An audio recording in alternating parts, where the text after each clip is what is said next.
सरकार को संबंध में परिवार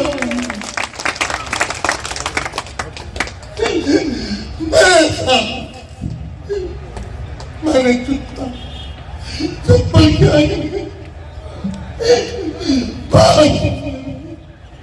ये बेटा इंसान तेजस्वी यादव, तेजस्वी यादव, सरफराज आलम, सरफराज आलम।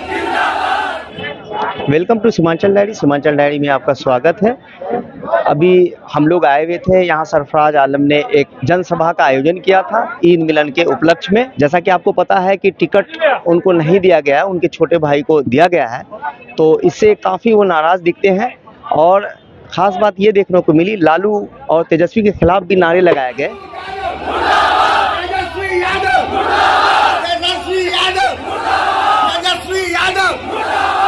हालांकि सरफराज आलम ने अपने वक्त में इसका अगेंस्ट किया है। उन्होंने कहा कि ये मेरे तरफ से कुछ नहीं है, पब्लिक का अपना जन आक्रोश है, इसे मैं कंट्रोल नहीं कर सकता।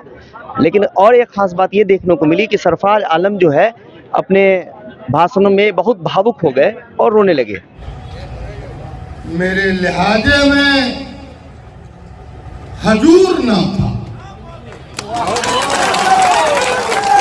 इससे ज्यादा मेरा कसूर क्या? मेरे लहजे में हुजूर नहीं, हजूर नहीं, मेरे लहजे में हजूर नहीं, इससे ज्यादा मेरा कसूर।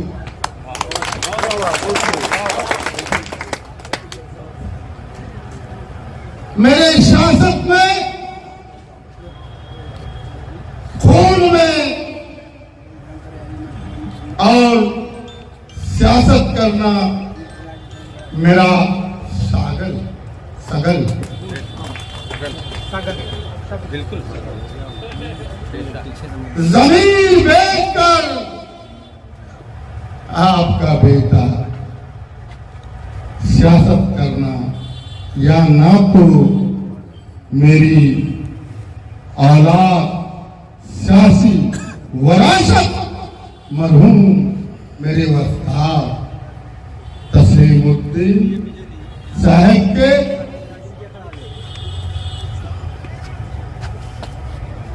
ठिकाने में था और ना ही मेरे कैरेक्टर में। डीएनए में नहीं, कैरेक्टर में।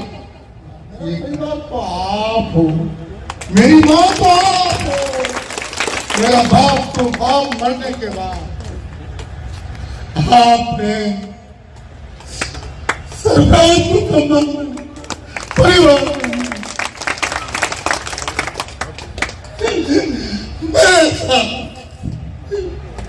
मैंने चप्पल क्या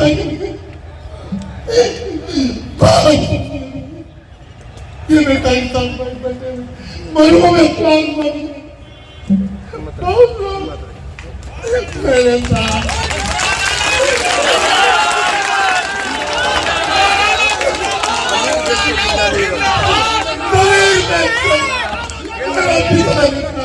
निर्दलीय लड़ रहा है। मेरा पिता निकाल था, देखा जमीन नहीं बेचना।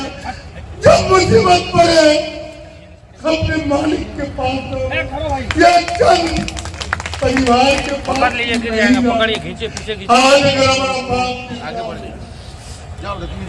तो लालू की हैसियत थी, लेकिन आज के मैंने नीतीश के साथ भाई मैंने कुर्बानी कर 4 चुनाव 2 साल के लड़े और अब पुलवामा अगर नहीं होता तो आपका बेटा फिर सोचा इसका गराब सीमांचल में। और पार्टी क्या है? पार्टी तो आप हो। ऐसा है, मेरे साथ जो हुआ, जनता को अचानक कल ईद ख़त्म हुई, कल ही ईद ख़त्म पाक मुक़द्दस में।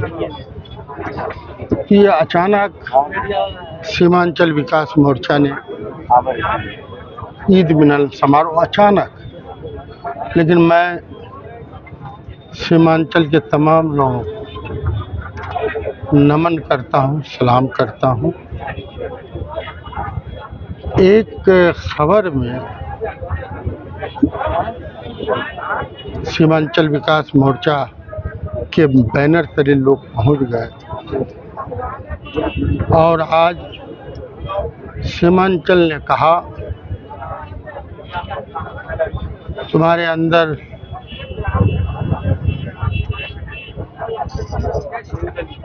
जिस बाप के बेटे हो जिसने विरासत में विकास मोर्चा सीमांचल बनाया है, फैसला हमें छोड़ा। मैं सीमांचल की जनता को बहुत बहुत बधाई देता हूं। अब फिर सबकी राय आ गई है, उस पर मैं मंथन करने मैंने मना किया। लोग आक्रोशित हैं। बहुत जल्द कुछ न कुछ फैसला होगा और मुझे जनता ने ये कह दिया कि तुम आज़ाद हो। ये एक बंदिश थी टिकट की और पार्टी का, उससे आज सीमांचल विकास मोर्चा को लोगों का मोहर लग गया। आज से नॉमिनेशन भी शुरू हो गया, क्या आप नॉमिनेशन करेंगे? उस पर बहुत जल्द फैसला होगा कि शुरू हो गया। कि मैं लड़ूंगा कि कौन लड़ेगा, क्या, वो सब चिंतन का सवाल है। हम लोगों ने कुछ लोगों से बात भी की है इस संबंध में, उनका क्या सोच है, क्या सोचते हैं, आइए आपको हम सुनाते हैं। लालू और तेजस्वी ने सरफराज भाई के साथ जुल्म किया और यही मिलन समारोह से यही हम लोग मैसेज देना चाहते हैं कि हम लोग सरफराज भाई के साथ हैं और सीमांचल की जनता उनके साथ है और सीमांचल के विकास के लिए वो काम करने वाले नेता है और ऐसे लोगों को वोट टिकट नहीं दिया, वो डम्मी कैंडिडेट। तेजस्वी यादव को क्यों उप मुख्यमंत्री बनाते लालू जी? क्योंकि उसके अंदर सलाहियत है। तेज प्रताप बड़ा बेटा क्यों नहीं कुछ पद पे उसको रखते हैं? क्योंकि वो सलाहियत के मालिक नहीं है। उसी तरह तस्लीमुद्दीन ने अपनी राजनीतिक विरासत सरफराज साहब को सौंप के गए हैं और उसको तेजस्वी और लालू नहीं टिकट दे करके हम लोगों को रोना आता है, टिकट को बर्बाद कर दिया। सरफराज साहब के साथ नाइंसाफी हुई। जो 5 साल तक जो मेहनत किया सरफराज साहब ने, उसका फल माननीय तेजस्वी यादव और माननीय लालू प्रसाद यादव जी ने उनके साथ छल किया है। जो सांसद रह चुका है, जो बीजेपी को हरा सकता है, जो भारतीय जनता पार्टी को हरा सकता है, उस इंसान का टिकट काट करके पैसे के बल पे टिकट उनका छोटा भाई को दे दिया गया। अब एक विधायक प्रतिनिधि है, वो अब एमपी का ये थे तो इनको टिकट देना चाहिए था और हम लोग इनके लिए वोट करेंगे। ये जहाँ कहेंगे हम लोग वहीं करेंगे। जानते हैं और सारा समस्या को दूर करता है हम लोगों को सरफराज सरफराज को तो कोई जानबूझ नहीं करता, सिर्फ जोखिम में जानता है वही है। सरफराज को पूरे जिला में जानता है। हम लोग तो एक ही चाहते हैं, कोई पार्टी हमारे चाचा सरफराज आलम है वो निर्दलीय ही लड़े। जिस तरह महागठबंधन का ये पूरा मतलब जैसे पूर्णिया में किया है वैसा खेला अररिया में किया है कि सही कैंडिडेट को टिकट नहीं मिला है और आरजेडी अररिया से जा रहा है। मतलब हारने के बाद आज तक आरजेडी का जो जमीनी रूप से जो एक जमीन तैयार किया था वो मोहम्मद सरफराज आलम ही किया था। इसके अलावा जो है अभी कोई तैयार करे और कोई फसल काटे तो ये बहुत ही गलत है। ये हम लोग के साथ बहुत बड़ा धोखा हुआ है। माननीय सरफराज आलम सांसद के टिकट थे, लगातार महागठबंधन के कार्यक्रमों में लागू रहा है और अररिया हेडक्वार्टर में रहकर जनता की समस्याओं को सुना है और इनका हक बनता था टिकट देने का, लेकिन इनको टिकट नहीं दिया गया है, दूसरे को टिकट दिया गया है। इसका मतलब है राजनीतिक दल मनमानी करती है। तेजस्वी यादव को या उनके जो भी टिकट बंटवारे के जो भी मुखिया हैं, जो टिकट बांटने का काम करते हैं,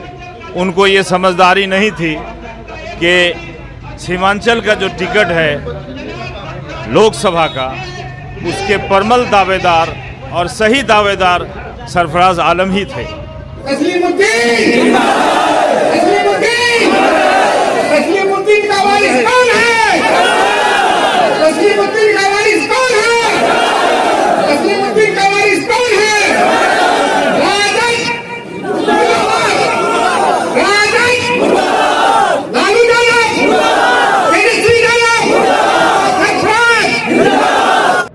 उम्मीद है कि आपको ये पेशकश अच्छी लगी होगी।